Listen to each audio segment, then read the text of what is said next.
স্বপ্ন সহজে দেখা যায়, তবে সেটা বাস্তবে কয়জনের বা পূর্ণ হয়? বড় স্বপ্ন নিয়ে প্রবাসে পাড়ি দেওয়া পূর্ণতার ছোঁয়া এখনো পায়নি, তবে আশাও হারায়নি। এখনো মহান রবের উপর আশা আছে, একদিন আমিও এই প্রবাস থেকে সফল হব। সহজে সফলতার মুখ দেখতে হলে অবশ্যই পরিশ্রম করতে হবে।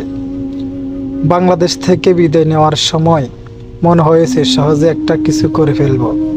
সে ধারণা ছিল একেবারেই ভুল। 3টি মাস কাটালো এদিক সেদিক ছুটাছুটি করে। তখন মনের চিন্তা ভাবনা কঠিন হয়ে যায়, যেন আমি এক বিপদের মহাসাগরে ডুবে আছি। ঠিক তখনই মা বলল, পুরুষ মানুষ কখনো বিপদ আপদ নিয়ে চিন্তা বা কষ্ট থাকতে নেই। মায়ের এই উপদেশ একটা ভরসা পেলাম। তখন প্রতিজ্ঞা নিলাম, যতই কষ্ট হোক